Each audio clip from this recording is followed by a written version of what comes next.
عماد نے بات کرنے کو یوں ہی پوچھ لیا۔ انابیہ کی طبیعت بہت خراب ہے، جائش نے کہا تو عماد نے ایک نظر پچھلی سیٹ پر موجود نڈال سے وجود پر ڈالی۔ اسے اب حریم کے رویے پر بیچ میں افسوس سا محسوس ہوا۔ وہ اب خاموش تھے۔ ہاسپٹل پہنچنے پر عماد نے اس کا شکریہ ادا کیا۔ اس کی ضرورت نہیں، یہ میرا فرض تھا۔ جب فری ہو تو گاڑی میں آ کر بیٹھ جائے گا، ہم پہلے فری ہوئے تو آپ لوگوں کا ویٹ کریں گے۔ جائش نے کہا۔ عماد اسما کو لے کر گائنی وارڈ کی جانب چلا گیا، جبکہ وہ حریم کو لے کر اس کی ڈاکٹر کے پاس چلا آیا۔ واقعی اس نے بہت زیادہ سٹریس لیا تھا۔ وہ 2 گھنٹے انڈر آبزرویشن رہی۔ ادھر اس کو بھی ٹرپ لگی تھی تو انہیں بھی اتنا وقت ہو ہی گیا۔ جب وہ فری ہوئے تو تقریباً اکٹھے ہی باہر نکلے آئے۔ بیٹھے جائش نے عماد کی جھجک محسوس کر کے خود ہی آگے بڑھ کر پھر سے گاڑی کا دروازہ کھول دیا۔ آپ کو خواہ تکلیف ہوگی، عماد شرمندہ ہوا۔ جو تکلیفیں میری وجہ سے آپ لوگ جھیل چکے ہیں، ان کے سامنے تو یہ کچھ بھی نہیں۔ جائش نے دوسری جانب دیکھتے ہوئے کہا۔ عماد خاموشی سے اسما کو ساتھ لیے گاڑی میں بیٹھ گیا۔ گاڑی اپنی منزل کی جانب رواں دواں تھی۔ انابیہ نے سیٹ سے سر لگایا ہوا تھا۔ انابیہ کچھ بھی سوچنے کی کوئی ضرورت نہیں۔ ڈاکٹر نے کیا کہا ہے؟ اب بالکل کوئی ٹینشن نہیں لینی۔ اب بھی نروس بریک ڈاؤن ہوتے بچا ہے۔ یہ ٹینشن تمہارے لیے کتنی خطرناک ہے تم جانتی ہو نا؟ انشاءاللہ سب ٹھیک ہو جائے گا۔ جائش نے انابیہ کو نرمی سے سمجھانا چاہا مگر وہ پھر پھوٹ پھوٹ کر رو دی۔ انابیہ، جائش نے اسے بے بسی سے پکارا، اس سب کی ذمہ دار میں ہوں بھائی، سب کچھ میری وجہ سے ہوا۔ اگر میں نہ ہوتی تو یہ سب بھی نہ ہوتا۔ کاش میں بھی مما بابا کے ساتھ اس ایکسیڈنٹ میں مر جاتی تو آج یہ سب نہ ہوتا۔ وہ بے تحاشا رو رہی تھی۔ عماد نے پہلو بدلا، حتیٰ کہ اس کے اس طرح رونے پر اسما بھی رو پڑی۔ عماد کے گھر پہنچنے تک گاڑی میں عجیب سے بے چین کر دینے والی مردانی چھائی رہی۔ گھر آ جانے پر عماد نے اصرار کیا کہ وہ اندر آ جائے، مگر اس نے انہیں ڈراپ کر کے وہاں فوراً سے گاڑی نکال لی۔ یوسف صاحب، سلمیٰ بیگم اور حریم اس وقت صحن میں موجود تھے۔ وہ بے قراری سے ادھر سے ادھر چکر لگا رہی تھی۔ سلمیٰ بیگم درود پاک پڑھ رہی تھی۔ رات کے وقت اچانک اسما کی طبیعت بہت زیادہ خراب ہوئی تھی تو عماد اسے لے کر ہاسپٹل گیا تھا، مگر اب 3-4 گھنٹے گزر جانے کے بعد رات کے 2 بج چکے تھے اور اس کا کہیں اتا پتہ نہیں تھا، حتیٰ کہ فون بھی بند جا رہا تھا۔ اب تو ان سب کا پریشانی سے برا حال تھا، مگر اللہ تعالیٰ کا شکر ادا کیا کہ باہر گاڑی کی آواز سنائی دی۔ میں دیکھتا ہوں۔ یوسف صاحب باہر کی جانب لپکے۔ ست شکر کے چند لمحوں کے بعد ہی عماد اور اسما اندر آتے دکھائی دیے۔ عماد کہاں رہ گئے تھے؟ جانتے ہو کس قدر پریشان تھے ہم لوگ، کیسے کیسے وسوسے دل کو ہلا رہے تھے۔ سلمیٰ بیگم نے اٹھ کر چٹا چٹ اس کا اور اسما کا چہرہ چوم ڈالا۔ تب عماد نے انہیں ساری تفصیل بتائی کہ کس طرح ان کی گاڑی بیچ رستے میں خراب ہو گئی اور وہ کیسے ہاسپٹل سے اب اپنے گھر پہنچے۔ کون تھا وہ نیک انسان جس نے اتنی مدد کی تمہاری؟ اللہ تعالیٰ اس کا بھلا کرے، نیک نصیب ہو۔ سلمیٰ بیگم نے دل سے دعا دی۔ جائش تھا مما، وہ اپنی بہن کو لے کر ہاسپٹل ہی جا رہا تھا، عماد نے سادگی سے بتایا۔ تو سب چونک گئے۔ اسما اداسی کی اپنے کمرے میں چلے گئی۔ ارے کیا ہوا تھا اس بچی کو؟ دن میں تو اچھی بھلی مسکراتی ہوئی یہاں آئی تھی۔ سلمیٰ بیگم کو حقیقت دکھ ہوا۔ شاید ڈپریشن کی وجہ سے نروس بریک ڈاؤن ہونے والا تھا۔ وقت پر جائش اسے ہاسپٹل لے گیا تو بچت ہو گئی۔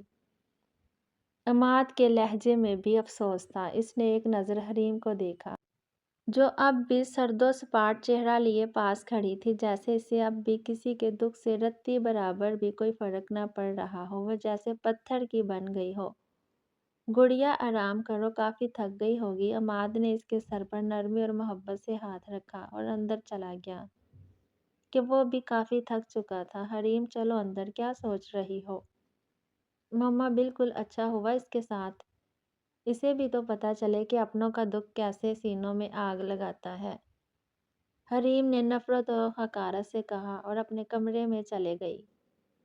سلمیٰ بیگم اور یوسف صاحب ایک دوسرے کی جانب دیکھ کر رہ گئے۔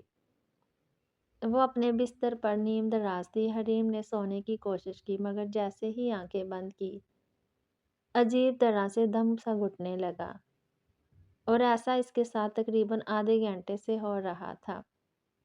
اب کی بار وہ بستر پر اٹھ بیٹھی اور بہت بری طرح سے اپنی انگلیاں چٹکانے لگی۔ دراصل یہ ضمیر کی لعنت ملامت تھی جو اسے سونے نہیں دے رہی تھی۔ دو آنسو بہاتی آنکھیں اسے تصور میں آ کر بے چین کر رہی تھی۔ آج اس نے کسی کا بہت بری طرح دل دکھایا تھا۔ آج اس سے وہ عمل سرزد ہوا تھا جو اس نے کبھی کرنے کا سوچا بھی نہیں تھا۔ دن میں تو اپنے اوپر بے حسی کا خول چڑھائے رکھا مگر اب وہ بری طرح چٹکا تھا۔ یہ سچ تھا کہ وہ شخص اس کا مجرم تھا اور حریم اسے کبھی بھی معاف کرنے کا ارادہ نہیں رکھتی تھی، مگر اس سارے قصے میں انابیہ کا سرے سے کوئی قصور ہی نہیں تھا جس سے حریم نے اس قدر بدسلوکی کی تھی کہ وہ بیمار ہو کر ہاسپٹل جا پہنچی۔ اسے اس کو اتنی بری طرح بے عزت ہرگز نہیں کرنا چاہیے تھا۔ وہ کس قدر دکھی ہوئی ہوگی، اس کا کتنا دل دکھا ہوگا، اس کے الفاظ نہیں نشتر تھے جو سینہ چیر گئے۔ ضمیر بار بار ملامت کرتا رہا۔ وہ بستر پر نیم دراز ہوئی تو اچانک نظر اپنی مت پر پڑی۔ اس نے دونوں ہاتھوں اپنے کوکھ پر رکھے۔ ایک الگ ہی احساس تھا، انوکھا، اچھوتا، مگر وہ اس رات ساری رات بے چین رہی اور بالکل ڈھنگ سے سو نہیں سکی۔ اگلی صبح اس کی آنکھ کھلی تو سب سے پہلا خیال اس کا آیا، حریم اٹھ بیٹھی، آخر کیا کروں کہ سکون آ جائے۔ وہ اپنی بال سمیٹتی بری طرح جھنجھلائی، فریش ہو کر باہر آئی اور سیدھا اسما کے کمرے میں گئی۔ وہ نڈال سی اب بھی آرام کر رہی تھی۔ عماد شاید کچن میں تھا۔ آج اتوار کا دن تھا اور عماد اور یوسف صاحب گھر پر تھے۔ بھابھی، اس نے پکارا تو اسما اس کی جانب متوجہ ہوئی۔ وہ دھیمے سے اٹھ کر نیم دراز ہوئی۔ ارے اٹھ کیوں رہی ہو، لیٹی رہو پلیز، حریم نے کہا تو وہ مسکرا دی۔ میں ٹھیک ہوں، ایک بات پوچھوں بھابھی؟ ہاں پوچھو۔ رات تم جب گھر واپس آئی تو اتنی اداس کیوں تھی؟ شاید روئی بھی تھی، کیا ہوا تھا؟ حریم نے پوچھا تو اسما چپ سی کر گئی لیکن پھر بول ہی دیا، انابیہ کی وجہ سے۔ وہ کافی بیمار تھی اور رو رہی تھی، جانتی ہو وہ اپنے بھائی سے بول رہی تھی کہ کاش وہ بھی اپنے والدین کے ساتھ ایکسیڈنٹ میں مر جاتی۔ تب اس کے لہجے کی بے بسی نے مجھے بہت اداس کر دیا تھا، اسما نے کہا تو حریم کا دل مزید بوجھل ہونے لگا۔ اسما اس کا اداس چہرہ دیکھ کر ادھر ادھر کی باتیں کرنے لگی مگر حریم کے دھیان کی سوئی ادھر ہی اٹکی رہی اور پھر پورا دن وہ لاشعوری طور پر کسی کا انتظار کرتی رہی۔ اس الجھن کا حل اس کے پاس تھا، شاید